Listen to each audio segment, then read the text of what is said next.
الرحمن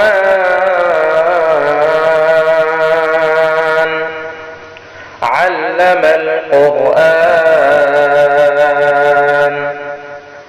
خلق الإنسان. الحمد لله وحده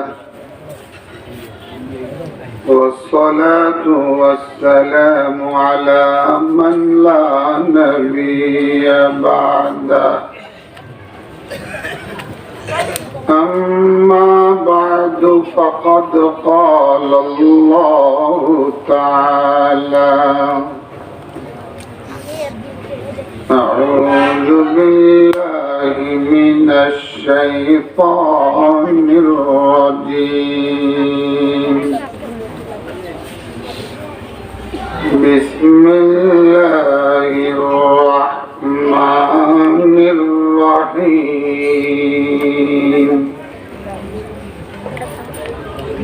من أجل ذلك كتبنا على بني إسرائيل أنه من قتل نفسا بغير نفس أو فساد في الأرض فكأنما قتل الناس جميعا ومن أحياها فكأنما أحيا الناس جميعا. آمنت بالله صدق الله مولانا العظيم. اللهم صل على محمد وعلى آل محمد كما صليت على إبراهيم وعلى آل إبراهيم إنك حميد مجيد. اللهم بارك على محمد وعلى آل محمد كما باركت على إبراهيم وعلى آل إبراهيم إنك حميد مجيد.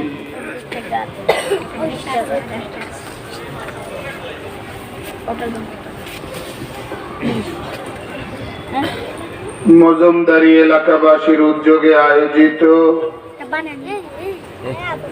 অধ্যকার এই তাফসীরুল কোরআন মাহফিলের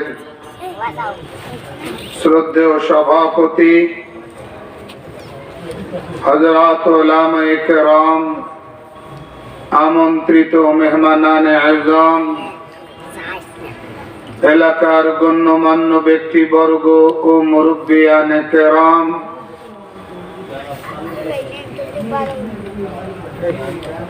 আগত সমবেত সর্বস্তরের ধর্মপ্রাণ বেরাদারান ইসলাম, বাসা বাড়িতে পর্দার আড়ালে অবস্থানকারিণী সম্মানিতা মা ও বোনেরা,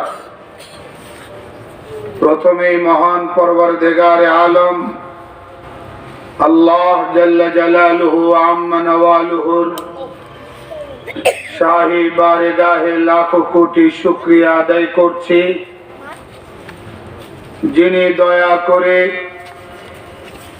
অনুগ্রহ আর অনুকম্পা প্রদর্শন করে আমাদেরকে মানবতার মুক্তির সনদ পবিত্র কোরআনে কারীমের মাহফিলে অংশগ্রহণ করার, পার্টিসিপেট করার তৌফিক প্রদান করেছেন। আমরা এর জন্য মহান সৃষ্টিকর্তা পরম করুণাময় খোদাবন্দে কুদ্দুস রব্বে জুল জালালের শাহী দরবারে কালিমাতুশ শুকর করে নেই। সবাই পড়ুন, বলুন আলহামদুলিল্লাহ। উলামায়ে কেরামের বয়ান শুরু থেকে আপনারা শুনে আসছেন। আল্লাহ যেন এই বয়ানগুলো বোঝার এবং এই আলোকে জীবন সুসজ্জিত করবার তৌফিক আমাদের সকলকে দান করেন। আমিন। সম্মানিত শ্রোতা ভাইরা আমার, পর্দার আড়ালের শ্রোতা বোনেরা, আমাকে বিষয়বস্তু দেয়া হয়েছে মানবাধিকার প্রতিষ্ঠা ইসলাম।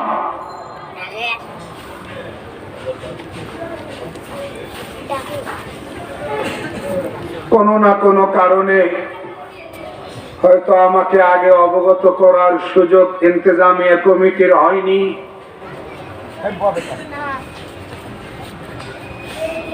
একটা মাহফিল অনুষ্ঠান করতে গিয়ে নানা রকম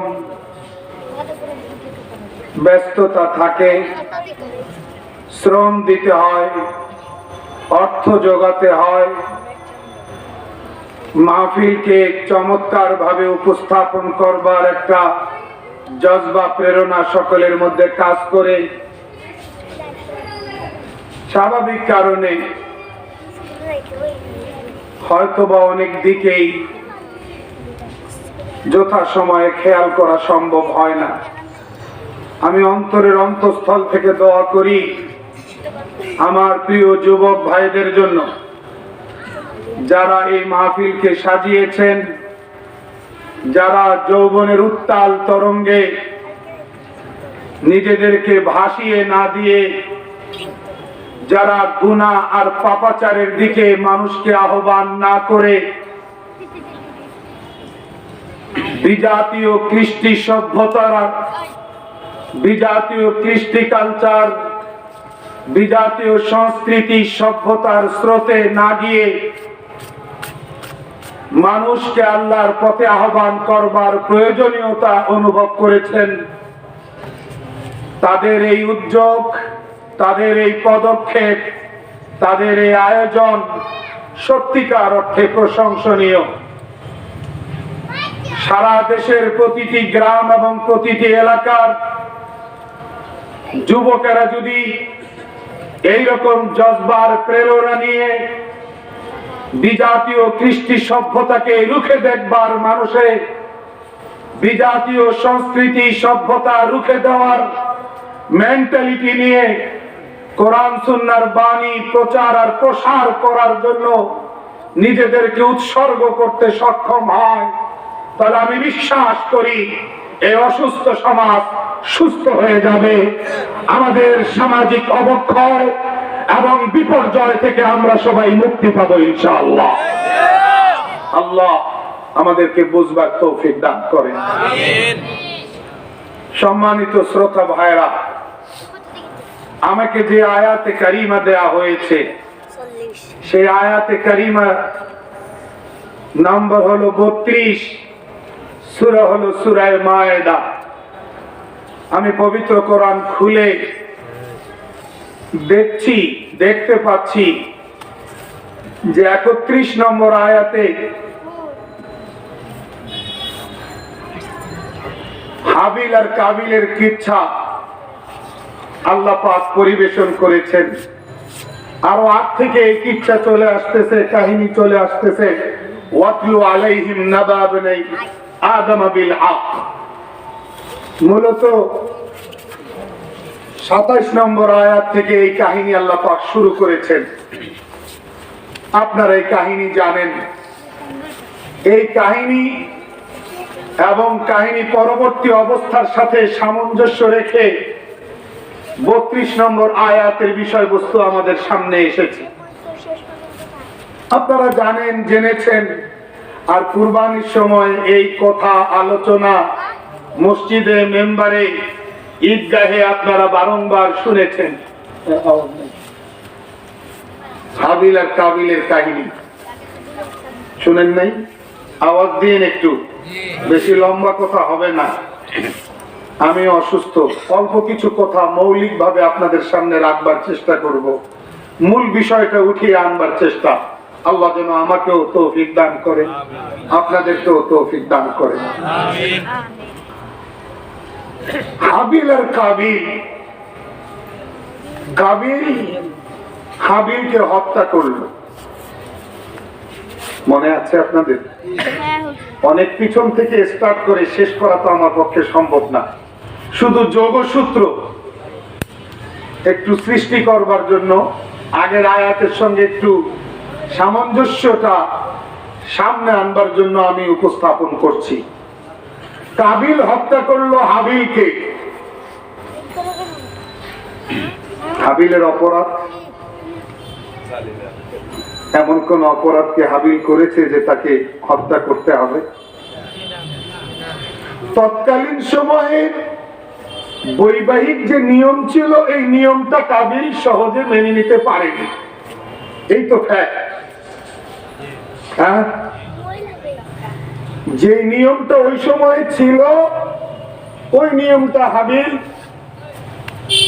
মেনে নিতে পারছে, কিন্তু কাবিল অ্যাকসেপ্ট করতে পারেনি। শেষ পর্যন্ত হত্যা করল। হত্যা করার পরে লাশটা কোথায় দাফন করবে, লাশটার কি করতে হবে, এই ফিলিংসটুকু তার ছিল না, এই বাস্তবতার জ্ঞানটুকু তার ছিল না।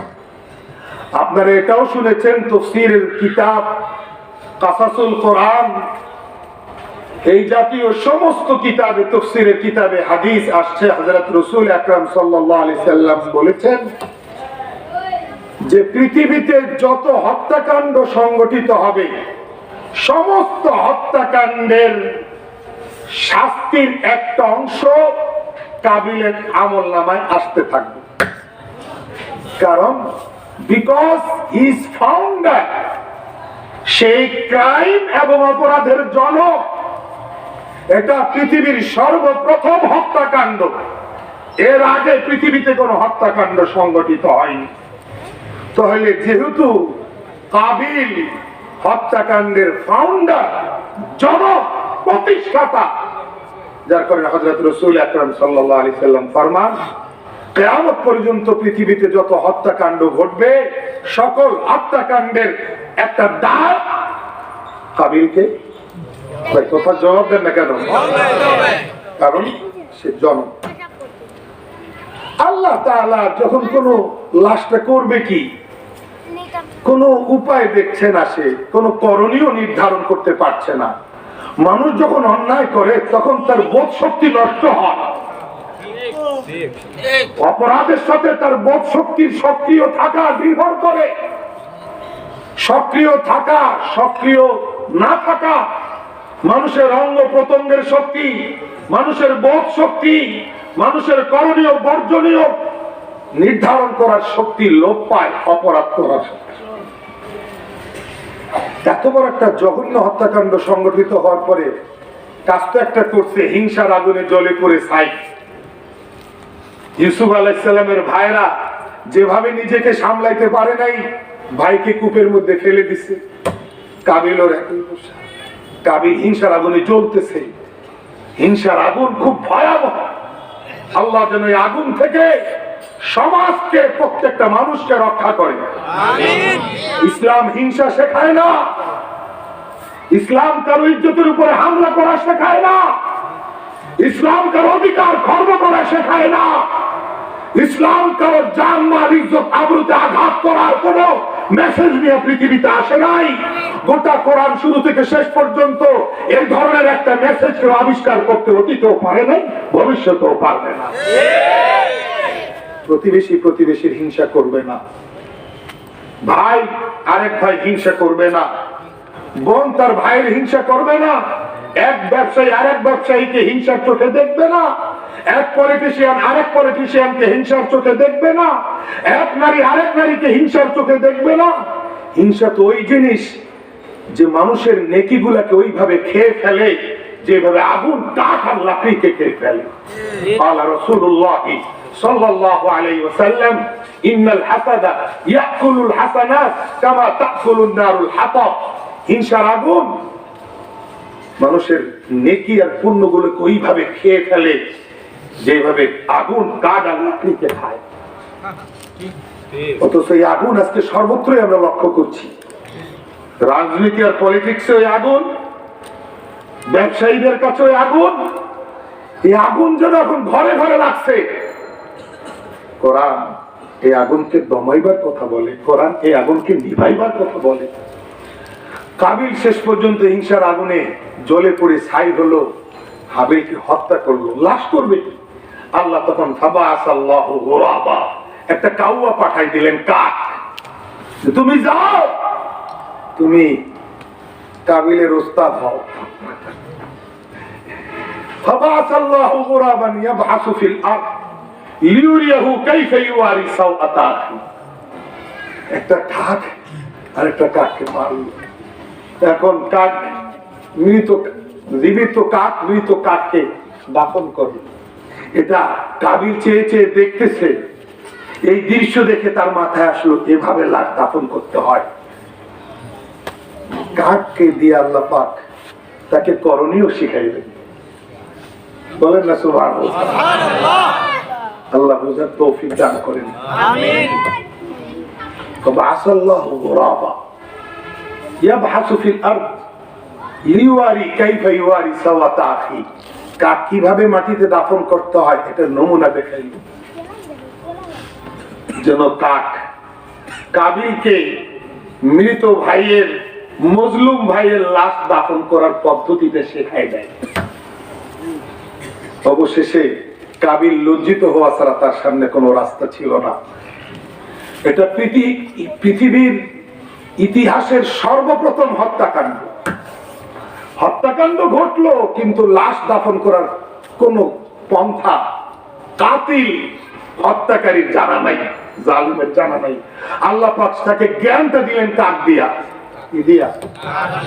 কাক দিয়া। কাকের একটা মজার কথা বলবো, মনোযোগ আছে? হ্যাঁ, মনোযোগ দিয়ে শুনলে মজা লাগবে।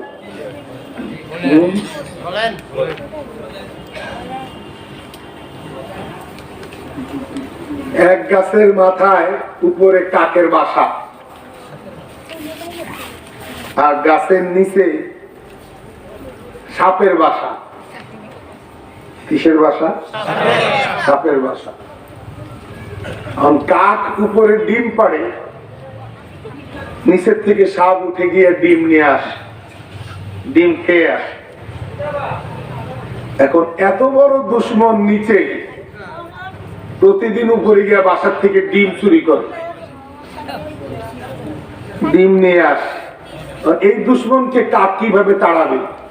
সে তো মিলিটারিও না, র্যাবও না, তার কাছে তো কোনো অস্ত্র নাই, ফায়ার করার মতো কোনো যন্ত্রও নাই। করবে কি? কথা বুঝে আসছে না? আসে নাই? কিন্তু এই শত্রুকে তো নিচের থেকে তাড়ানো দরকার, না হলে প্রজনন প্রক্রিয়াটাই কাকের বন্ধ হয়ে যাবে। এইভাবে যদি প্রতিদিন ডিম বাসার থেকে চুরি হইতে থাকে, তাহলে কাকের বংশ বিস্তার তো শেষ। তাহলে কাকের বংশ টিকায় রাখতে গেলে নিচের থেকে সাপ তাড়াইতে হবে। কারণ কাকের করণীয় কি? কাক লক্ষ্য করতেছে ওই গাছের পাশে একটা পুকুর ছিল, ওই পুকুরে এক মহিলা গোসল করতে আসছে। তো গোসলের সময় গলার হার খুলে রাখছে, গোসলের সময় গলার হার খুলে রাখছে পুকুর ঘাটের মধ্যে। ভাই আওয়াজ নাই? এখন গোসলের মধ্যে গোসল করতে গিয়ে হাতটা পুকুর ঘাটের মধ্যে রেখে দিয়ে তারপরে গোসলে নামছে। কারণ স্বর্ণের চেন গোসল করতে গিয়ে ভিজলে জং ধরবে, এই জন্য খুলে রাখে মহিলারা কোনো কোনো ক্ষেত্রে। উপরের থেকে কাক এসে এই চেনটা নিয়ে গেছে। মহিলা গোসল করা অবস্থায় চিৎকার শুরু করছে, আমার চেন কাক নিয়ে গেল। এই দুপুর বেলা গোসলের সময় মহিলার আকস্মিক চেঁচামেচি চিৎকার শুনে পাড়া প্রতিবেশী আশপাশ জড়ো হয়ে গেছে। কি হয়েছে তোমার? মহিলা কয় আঙ্গুল দিয়ে দেখাইয়া তাল গাছের মাথায় বা গাছের মাথায় কাকের ঠোঁটের মধ্যে আমার চেন। ভাবলাম না কি হইলো কাকের, আর কিছু নিল না, চেনটা নিয়ে গেল কেন? অনেক সময় চেন নিচে থাকলে উপরের থেকে কাক বন্য কোনো পাখি গোস্ত মনে করে, এখানে কিন্তু কাক গোস্ত মনে করে ওঠায় নাই, তার প্ল্যান অনুযায়ী উঠেছে। আর এই প্ল্যান কাকের মাথায় কে দিল? আজীব প্ল্যান, আশ্চর্য পরিকল্পনা। মহিলা সবাইকে দেখাই দেওয়ার পর সকলের নজর চোখ ওই কাকের ঠোঁটের দিকে। সবাই দেখলো ঘটনা তো সত্য, ঠোঁটের মধ্যে চেন ঝুলতেছে।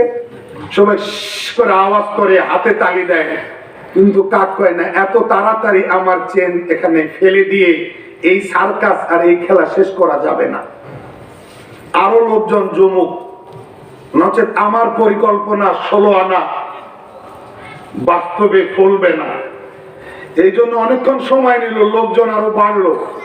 সবাই যখন কাকের দৃষ্টি আকর্ষণ করে, বিভিন্ন রকম সিমটম, বিভিন্ন রকম আওয়াজ দিয়ে কাকের মনোযোগ আকর্ষণ করে চেন ফেলে দাও, তখন কাক উপরের থেকে নিচে চেনটা ফেলে দিল। বুঝে আসছে না? কোথায় ফেলে দিল? গাছের। দূরের থেকে গাছের গোড়ার দিকে কারো চোখ নাই, উপরের দিকে চোখ। চেন নিচে পড়া মাত্রই সকলে এখন গোড়ায় যাবে। সকলে গোড়াতে গিয়ে দেখে সাপ। এখন করণীয় লাঠি সোটা নিয়ে সবাই আগে সাপগুলো মারলো বাচ্চা সহ, তারপরে চেন উঠাইয়া মহিলাকে দিল। মহিলা স্বস্তির নিঃশ্বাস ফেললো যে আমার চেন আমি পাইলাম।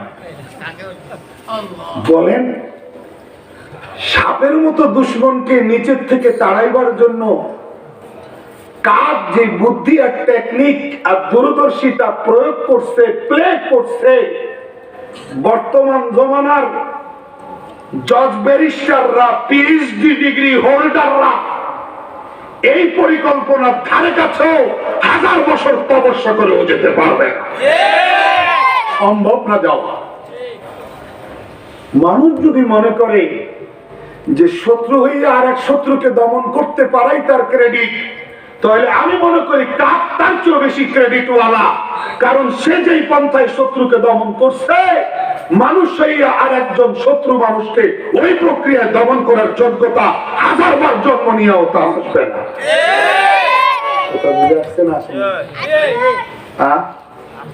ওই কাককে দিয়ে আল্লাহ তাআলা, ওইরকম একটা কাক প্রাণীকে দিয়ে আল্লাহ কাবিলকে করণীয় শিখায়। কাবিলকে কি শিখায়?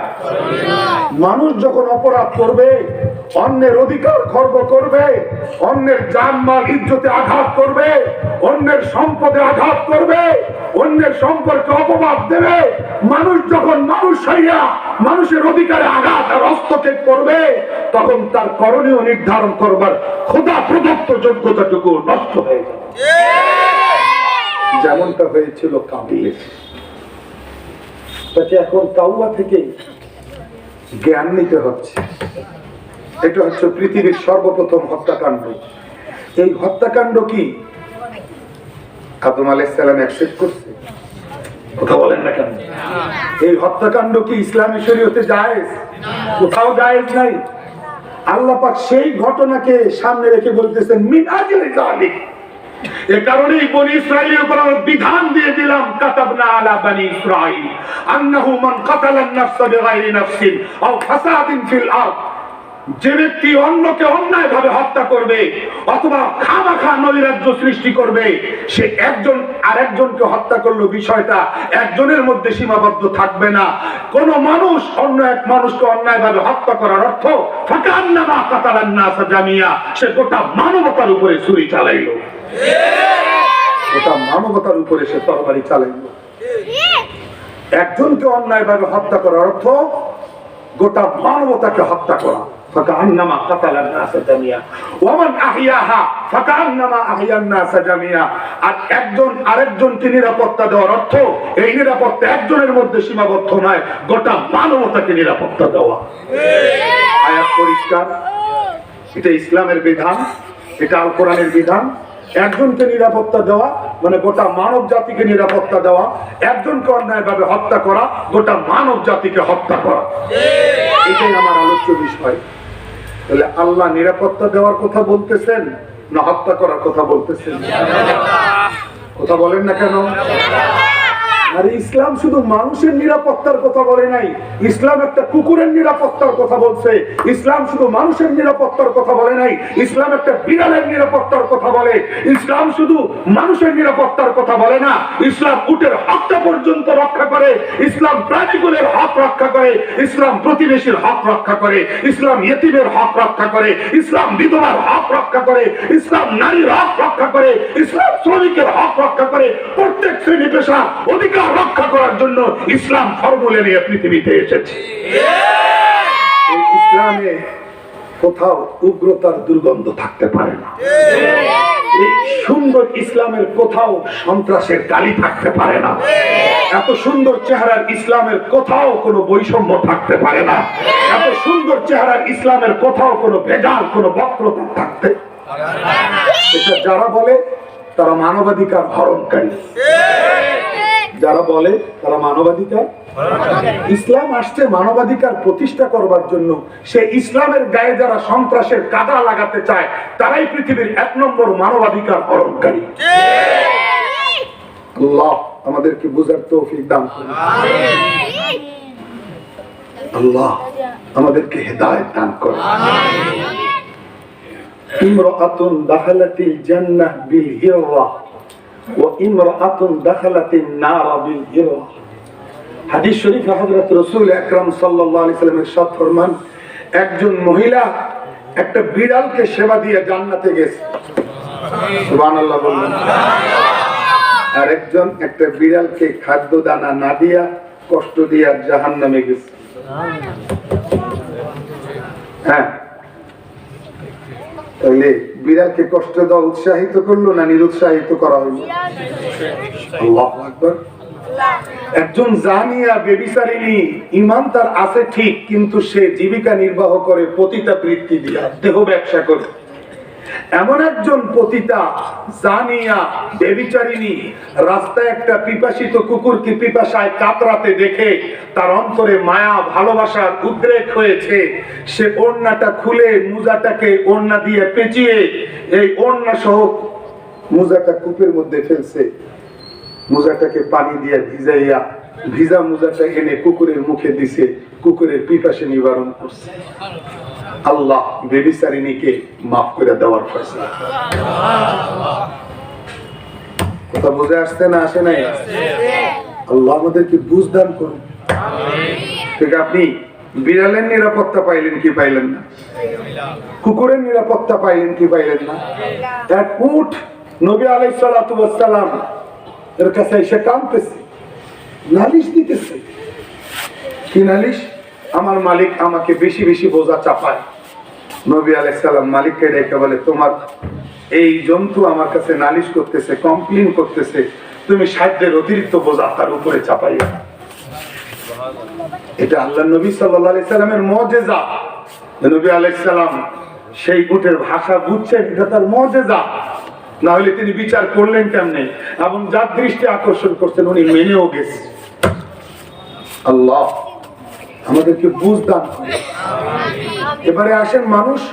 যুকিরাত ইমরাআতুন ইনদা রাসূলিল্লাহি সাল্লাল্লাহু আলাইহি ওয়াসাল্লাম বিকাসরাতি সালাতিহা ওয়া সিয়ামিহা ওয়া সাদাকাতিহা। নবী আলাইহিস সালাতু ওয়াস সালামের দরবারে সাহাবায়ে কেরাম এমন একজন নারীর প্রসঙ্গ উঠাইলেন, যেই নারী খুব বেশি নামাজ পড়ে, ফরজ তো পড়ে পড়ে, নফলও পড়ে, খুব বেশি রোজা রাখে, রমজান মাসের ফরজ রোজা ছাড়াও বাকি 11 মাসের নফল রোজা কন্টিনিউ রাখে, যাকাত ছাড়া নফল দান খয়রাত করে। ওয়ালাকিন্নাহা তুজি জারাহা। বাট সাহাবায়ে কেরাম বলতেছেন, এ বাবা, সাহাবায়ে কেরাম বলতেছেন, রাসূলুল্লাহ নামাজ অনেক পড়ে, রোজা অনেক রাখে, দান খয়রাত অনেক বেশি করে, কিন্তু একটা প্রবলেম, প্রতিবেশীকে কষ্ট দেয়। নবী আলাইহিস সালাম বললেন, হিয়া ফিন্নার, এই মহিলার এত নামাজ, এত রোজা, এত সদকা, ফরজ ছাড়াও নফল করতেছে, তারপরও সে জাহান্নামী। ওয়াযুকিরাত ইমরাআতুন ইনদা রাসূলিল্লাহি সাল্লাল্লাহু আলাইহি ওয়াসাল্লাম বিকিল্লাতি সালাতিহা ওয়া সিয়ামিহা ওয়া সাদাকাতিহা। আরেকজন নারীর প্রসঙ্গে সাহাবায়ে কেরাম আলোচনা করতেছেন, ইয়া রাসূলুল্লাহ, আরেকজন নারী আগের নারীর মতো এত বেশি নামাজ পড়ে না, শুধু ফরজটা পড়ে চুপচাপ। এত বেশি রোজা রাখে না, শুধু রমজান মাসের ফরজ রোজাটা রাখে। এত বেশি দান খয়রাত করে না, শুধু যাকাতটা আদায় করে। কিন্তু প্রতিবেশী তার কাছ থেকে নিরাপদ, সে কোনো প্রতিবেশীকে কষ্ট দেয় না। নবী আলাইহিস সালাতু ওয়াস সালাম বলেন, আগের নারীর তুলনায় পরের নারীর আমলের পরিমাণ কম হওয়া সত্ত্বেও হিয়া ফিল জান্নাহ, সে জান্নাতি। সুবহানাল্লাহ। তাহলে কোরআনে আর হাদিসে কি সুন্দর চমৎকার সম্পর্ক।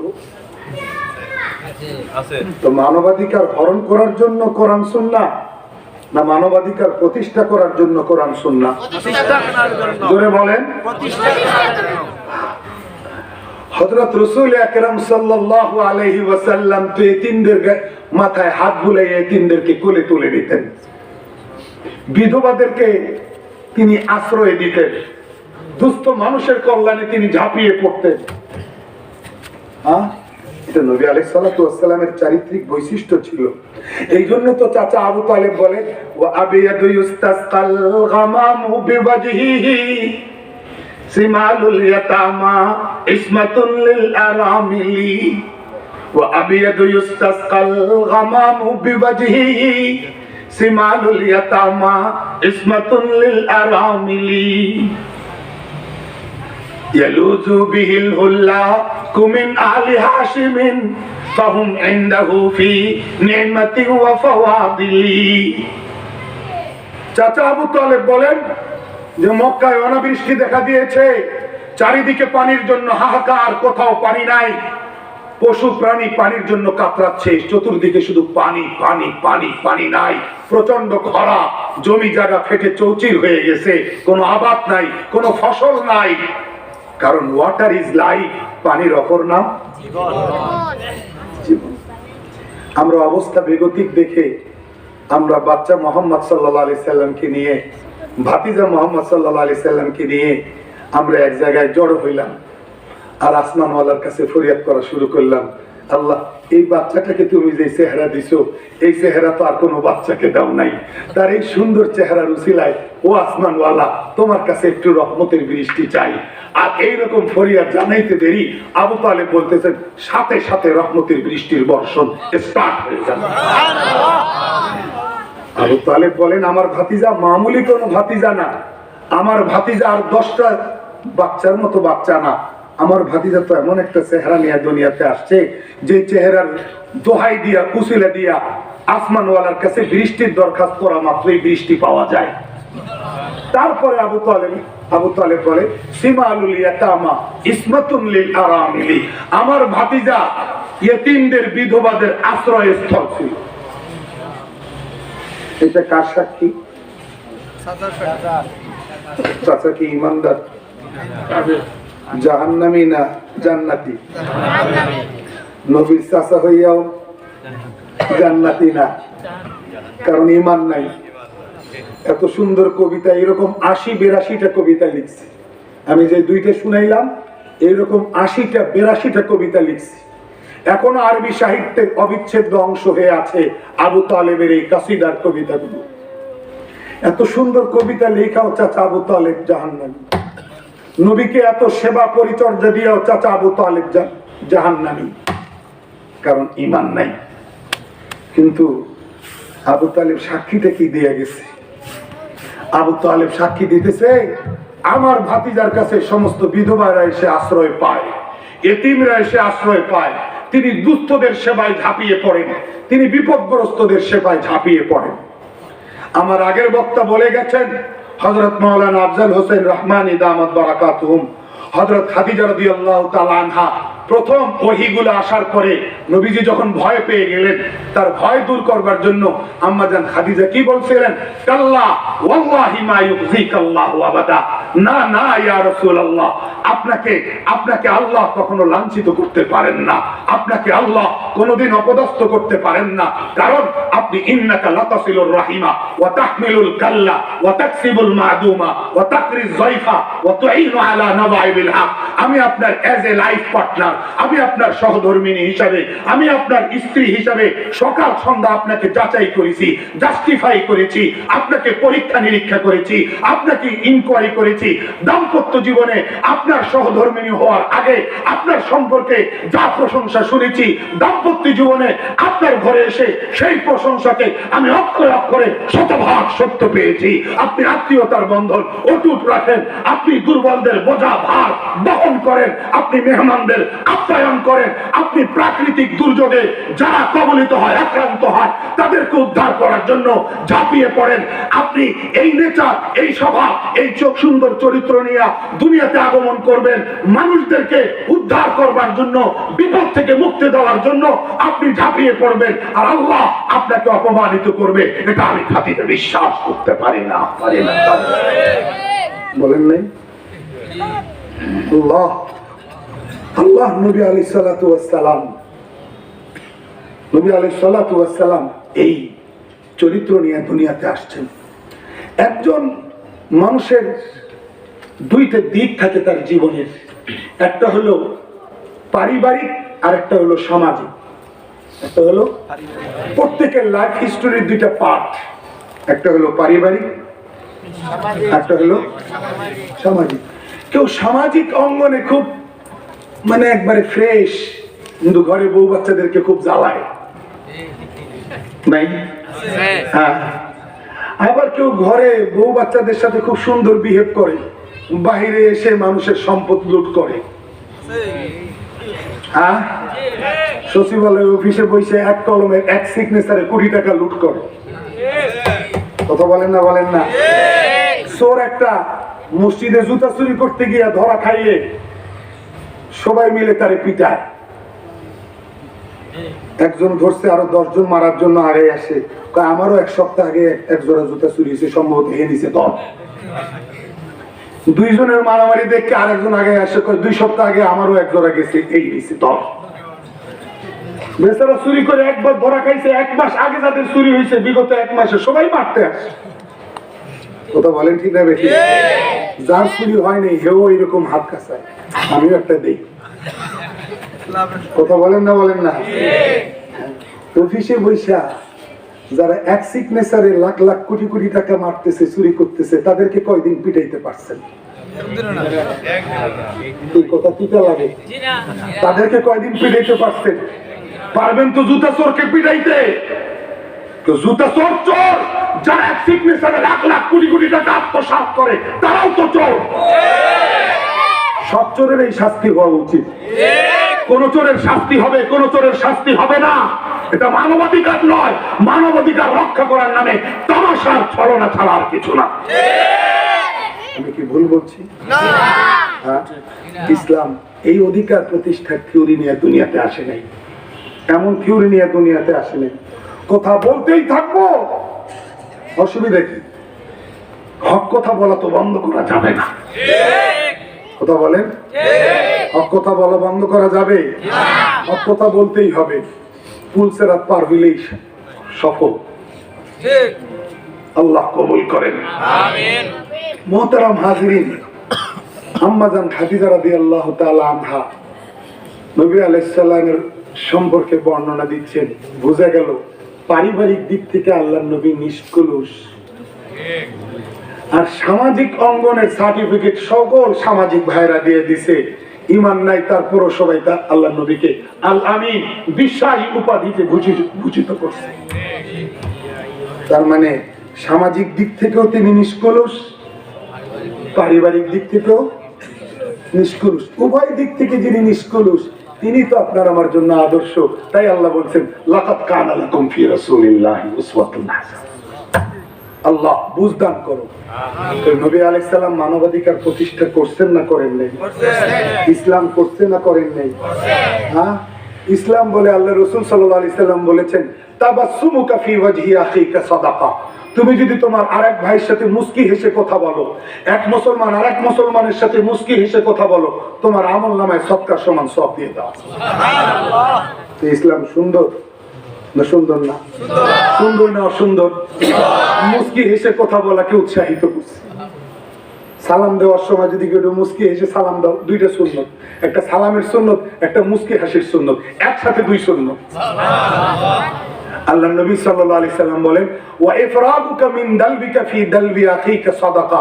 তুমি পানি সংগ্রহ করার পরে তুমি যদি আরেকজন মানুষকে তার প্রয়োজন মেটানোর জন্য তোমার পানিটা দিয়ে দাও, বেচারাও দাঁড়িয়ে রয়েছে পানির জন্য, তুমি যদি তোমার পানিটা তাকে দিয়ে দাও, তোমার আমলনামায় দানের সমান সওয়াব।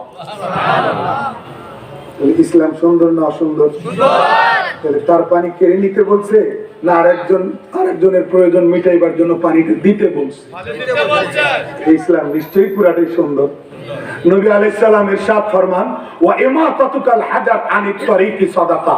রাস্তা থেকে কষ্টদায়ক বস্তু যদি সরাইয়া দাও, কোন দিন রাস্তায় চলন্ত অবস্থায় দেখেছো ঠাল ডাল কাঠ, কাঠের টুকরা, গ্লাসের টুকরা পড়ে আছে, এটা কোনো চাকা লেগে পাংচার হয়ে যেতে পারে, তুমি যদি রাস্তা থেকে নিষ্কণ্টক করে দিতে গিয়ে এই কাঠের টুকরা, গ্লাসের টুকরা, ঠাল ডালকে রাস্তা থেকে সরাইয়া দাও, তোমার আমলনামায় সদকার দানের সমান সওয়াব। ইসলাম সুন্দর না অসুন্দর? রাস্তায় ঠাল ডাল ফালাইতে বলছে না রাস্তায় পরিত্যক্ত ঠাল ডাল সরাইতে বলছে? হ্যাঁ, কি মানব সেবার কথা বলে নাই? মানবতার হক প্রতিষ্ঠা করে নাই?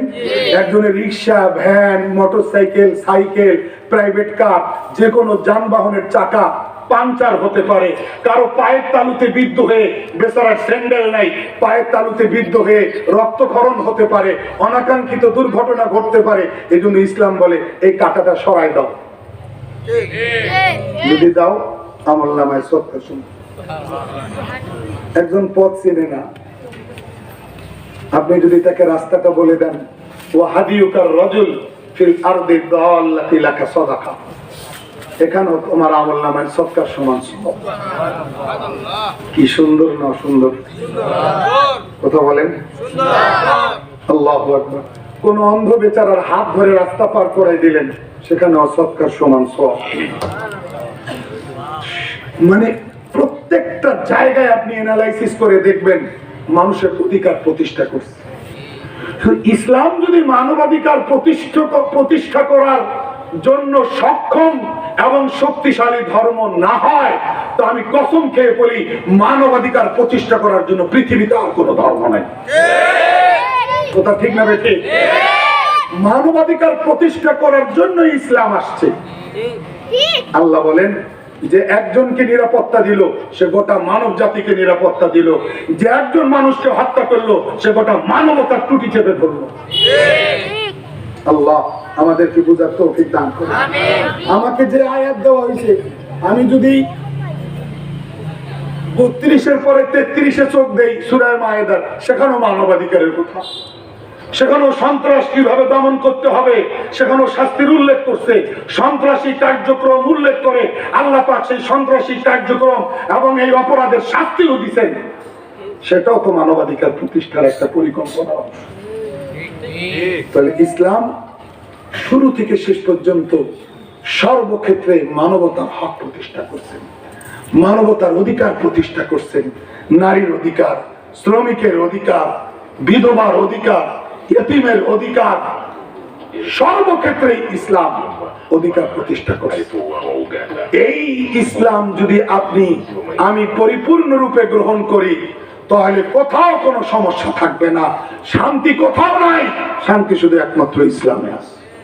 আল্লাহ আমাদেরকে এই কথাগুলোর উপরে আমল করার তৌফিক দান করেন।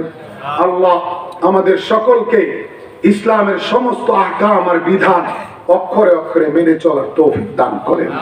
মুহতারাম হাজিরিন, নানা অপপ্রচার ইসলাম সম্পর্কে, নানা বিভ্রান্তি ছড়ানো হয় ইসলাম সম্পর্কে। ইসলাম কোন জায়গায় মানুষের অধিকার খর্ব করার মতো কোনো বার্তা নিয়ে পৃথিবীতে আসে নাই। ইসলাম সমাজকে সুন্দর বানাইতে আসছে, ইসলাম পরিবারকে সুন্দর বানাতে আসছে, ইসলাম রাষ্ট্রকে সুন্দর বানাতে আসছে, ইসলাম ব্যক্তিগত জীবনকে সুন্দর বানাবার ফর্মুলা নিয়ে আসছে, ইসলাম সমষ্টিগত জীবনকে স্বচ্ছ বানাবার পরিকল্পনা নিয়ে দুনিয়াতে আসছে। সুতরাং মানতে হবে ইসলামেরটা না অন্য ধর্মেরটা। হ্যাঁ, একটা মাছকে পানি থেকে উঠাইয়া আপনি যদি 50,000 টাকা মূল্যের স্ক্রিন টাচ মোবাইল দিয়া গান শুনাইয়া মাছটাকে জীবিত রাখবার চেষ্টা করেন, আপনি পারবেন না, ফেল করবেন। কারণ মাছের শান্তি গানে না, পানিতে। মাছের শান্তি সোফায় না, পানিতে। মাছের জীবিত থাকা মখমলের চাদরের উপরে নির্ভর করে না, মাছের জীবিত থাকা নির্ভর করে পানিতে। ঠিক মানবতার মুক্তি শান্তি একমাত্র ইসলাম আর ইসলামের বিধানে, আর কোথাও নেই। সুতরাং আমরা A to Z ইসলামকে ফলো করার চেষ্টা করব। এই জন্য কোরআনের অন্য জায়গায় আল্লাহ ঈমানদারদেরকে ডাক দিয়ে বলেছেন, ইয়া আইয়ুহাল্লাযীনা আমানু উদখুলু ফিস সিলমি কাফা। হে ঈমানদারেরা, তোমরা সবাই পরিপূর্ণরূপে ইসলামে প্রবেশ করো।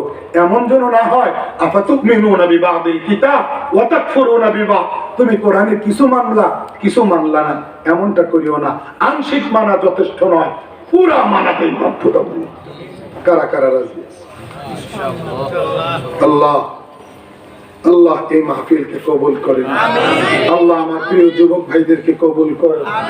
আল্লাহ মজুমদারি এলাকাবাসীর উদ্যোগকে কবুল করেন।